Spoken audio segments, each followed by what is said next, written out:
this mutation is called Portal Power and is displayed on Void Thrashing. We have two mutators active, we have Power Overwhelming, and we have Void Rifts. Now unfortunately, because this is done on an arcade map, I do not have access to the masteries, but the mastery allocations as provided by our legendary speedrunner here, $5, is a 20-10 split into the Devour Healing and the Buff Duration Mastery, and then we have a 30-0 split into the Primal Worm cooldown, Pack Leader Duration Mastery, and then we have a 0-30 split into the Gene Mutation and Dehaka Attack Speed. And you will see that the prestige selected is the Brood Brother Prestige, which is P3 Dehaka, which is I think one of the first, one of the, is a prestige that I haven't casted in, I think at all here, but on a weekly mutation solo. But this is going to be a solo of the weekly mutation, and you can see already the effect of Power Overwhelming. Enemy units will cast abilities on you, and I'm going to talk a little bit about this, and I want to also talk about P3 Dehaka.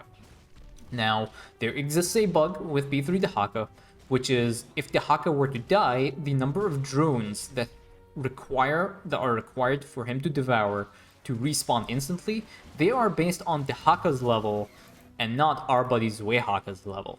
So you can actually take this to your advantage, is that if you play with Zuihaka, you could get a level 15 Zuihaka, which has a cooldown to respawn, or which has a drone count to respawn, the same as a level 1 Dehaka. So you keep Dehaka at the base, and then you can use Zuihaka to level, and Zuihaka can pretty much instantly respawn every single time. And one of the reasons why this prestige isn't very much favored is because the Zuihaka over here does, and if you're attacking enemy forces with Zuihaka and Dehaka at the same time, then what you can have is Zuihaka taking some of the resources, some of the essence away from Dehaka, and obviously going for having one level 6 Dehaka is much better than having two level 3s, for example. And by the way, we can see here Zuihaka rock slapping. This is rock slapping champions. Player 1. Playing Dehaka, we have $5. But yes, before anyone asks, no, Rock Slapping Champions is not going to be coming back. I know a lot of you people have wanted me to get Rock Slapping Champions back up and running, but unfortunately, no, it will not be coming back. This will be your dose of Rock Slapping over here, but there we go. So that is Zuihaka. Now, the other thing I want to talk about is this mutator over here, Power Overwhelming. So you can see Void Rifts being a little bit annoying as well. Everybody knows how difficult Void Rifts can be. But I want to talk about the mechanics of Power Overwhelming, because this is going to be a little bit interesting for a few people who are interested in learning how the game mechanics work. All enemy units have an energy bar. And you can see this over here. You can see this depth has an energy bar with Power Overwhelming. But there exists an energy pool from which they can draw that energy from. So there's a little hidden counter somewhere in the game that monitors how much energy Amon has to use. So even though a unit's energy bar might be full, it will not cast an ability unless there is enough energy in that global energy pool for it to cast on you. So this is why commanders like Stukov work really well against Power Overwhelming, is because enemy units, you can see over here, this Zergling has full energy.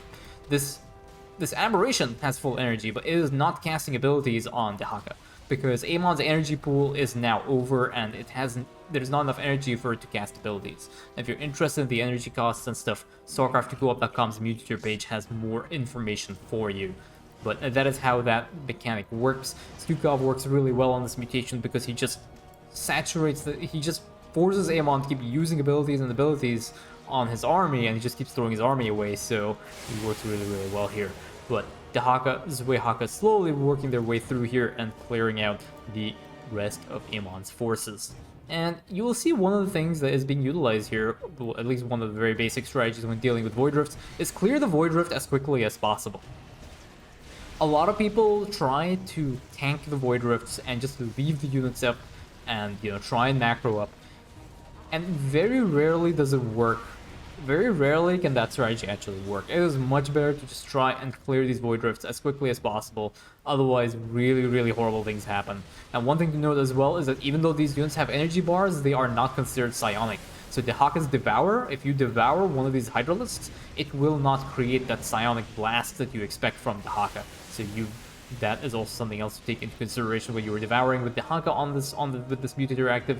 The units are all not psionic. But next set of Void Rifts are out, and next set of Void Rifts go down pretty much instantly. Zuihaka just slapping away the Void Rift. Notice how he's focusing on the Void Rift, not on the units, because he can tank these units. These units are a temporary issue. They will be cleared up very, very quickly. Unfortunately, Zuihaka does end up getting killed off there with some of the enemy units there because of the time warp. But the focus is on clearing out the Void Rift and not the Void Rift units, because those things, you can deal with the Void Rift units later, but the Void Rift will keep spawning enemy units. It kind of goes without saying, but I've seen a lot of people try and fight the units from the Void Rift instead of fighting the Void Rift itself. But these two Void Thrashers now, Morvar is going to be dealing with this a little bit. And one thing to know about Morvar is her timer will actually be slowed down inside the time warp as well. So even though you can see like Morvar getting caught by the time warp there, she's not particularly negatively affected by it, because she will be able to, she's going to have a longer spawn time. Like, she's going to be on the map a little bit longer.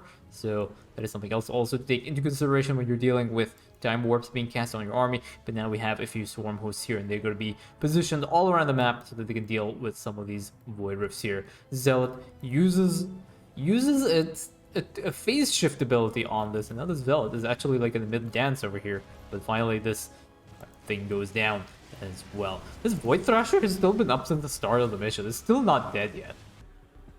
This is funny.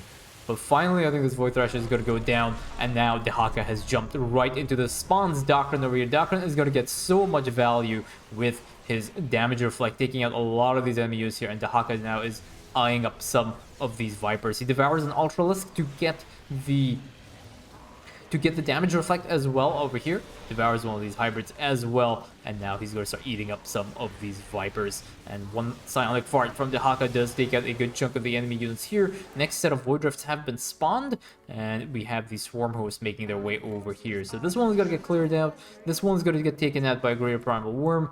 Over here there are a few Swarm Hosts as well that will start attacking, and we have a few Zerglings over here as well. Unfortunately, these Swarm Hosts are going to get caught out by an attack wave over there, and I don't think any of these Swarm Hosts are going to survive. No, they do not survive there. So Dehaka did try and intercept that attack wave. Unfortunately, it was just a little bit too late, and now Dehaka has actually cleared that. Actually, one of the Swarm Hosts is still around over here. A couple of Zerglings over here, but nothing really. They're 500 IQ play here from Amon. Uses a point defense drone here, so this point defense drone is going to pretty much waste the attacks. And unfortunately, these Locusts as well are going to be... Okay, there we go. So finally, Locusts do end up getting clearing out this next attack wave. Zuihaka has joined into the fray now, and he's going to be joining his big bro Dehaka, and they are going to start clearing out this Void Thrasher area. And the Void Thrashers have spawned here. Now, this is something that is interesting because you usually do not see it. I do not know when was the last game I cast. I think it was a Rock Slapping Champions video with Yuri Prime where I was doing this sequence on Void Thrashing. Notice how Dehaka has actually cleared this enemy base and spawned the Void Thrashers early.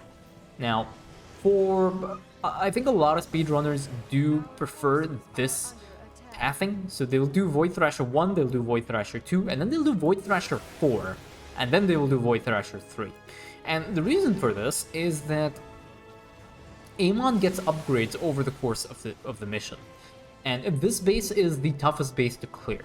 So it is better to clear this base at the start of the mission, or in the early stages of the mission, because this base is the most difficult and has a lot of the nastier units, than to clear this one first and then wait until Amon gets all his upgrades, like High Templar Storms and stuff like that.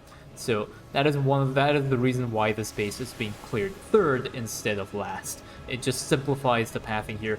Now, to be honest, I don't really think it matters. This is already a 12-minute mark. Usually you want to try and clear this base before the 10-minute mark, but it's just maybe out of habit. Maybe Catsicle can post a little bit in the comments and let us know what his thoughts are behind this. But again, you can see he's pretty much right on top of these Void Rift spawns. You cannot let these Void Rifts grow, and you cannot let them just be out on the map. Otherwise, just terrible things can happen. And yeah, pretty much all of these things have been cleared. This Primal Worm now is unfortunately getting wrecked by a point defense drone over here.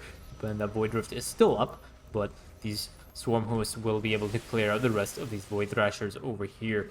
And Primal Worm is not aggro to the Void Rift, unfortunately, but again, few more Swarm Hosts making their way here to try and take out these Void Thrashers over here. So Void Thrasher goes down, and now eventually, why is the Primal Host actually aggro to the Spore Crawler?